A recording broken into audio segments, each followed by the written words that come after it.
Let's move on now. Overnight, Australian economist Sean Turnell was sentenced to 3 years in a Myanmar jail. Firstly, what is your reaction to this sentence? Well, it's deeply disappointing and distressing. Professor Sean Turnell has never had anything other than the best interests of the people of Myanmar in mind in the work and the policy work that he undertook for the government in Myanmar. This will be a terribly distressing time for his family. We as a coalition have long stated our concerns about his arbitrary detention, the secrecy surrounding his trial, now the secrecy surrounding his sentencing. We continue to give all support to the current government in all of their efforts to have him returned safely to Australia as quickly as possible. How should Australia respond to this? Well, I trust the government will be engaging through whatever means they possibly can to the regime in Myanmar, seeking to pursue any and all avenues to have Professor Turnell return to Australia as quickly as possible. That's got to be the objective here.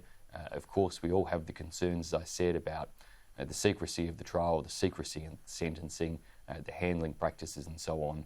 But ultimately, the ambition and objective needs to be to try to secure his release and his return, and to have that happen as quickly as possible. And we will give whatever support we can to the government in that regard.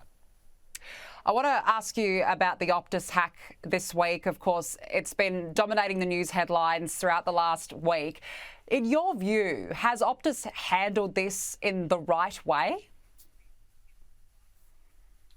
I'm sure there will be many case studies undertaken in the years to come around crisis management and the way in which the companies responded. These are always unique circumstances and difficult for companies. Look, I'm not going to give a rolling commentary on the specifics here, but clearly it's been of concern to many customers. I think we've seen some state governments respond relatively quickly, relatively efficiently in terms of trying to provide support around things like driver's licences.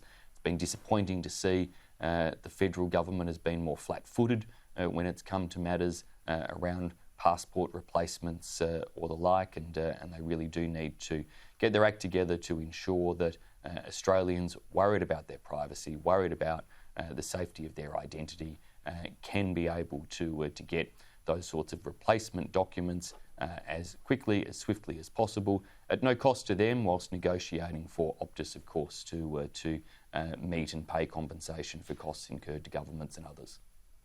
Does the executive team need to go? Do you think that somebody needs to pay the price for what's occurred here?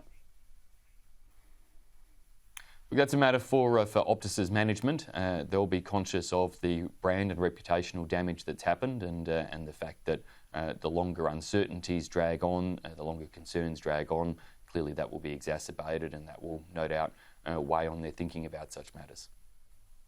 Just finally, National Cabinet today meeting. The New South Wales Premier is leading the charge to scrap mandatory COVID isolation. Is it time for it to go, do you think? Well, we are on a journey towards effectively self-management and regulation around COVID, and that's appropriate. That as we come to terms with the fact that COVID variants have changed over time, that vaccine rates are significantly high. There'll continue to be roles for government, particularly in relation to booster shots and continued public health messaging around COVID. But we will have to rely on people taking greater self-responsibility for determining how they isolate when they are sick, just as we expect people to isolate with other forms of communicable viruses or the like. And so I think that is logical. Clearly, National Cabinet today should be listening to the health advice too, and getting the right balance of those outcomes on what is a trajectory, though, that I would expect to see ultimately these types of mandatory requirements removed, and expectations on people to take the type of responsibility that we should expect of people when they are sick and when they pose a risk to others. Well, it certainly will be interesting to see what that outcome is. Shadow Foreign Minister Simon Birmingham, we have to leave it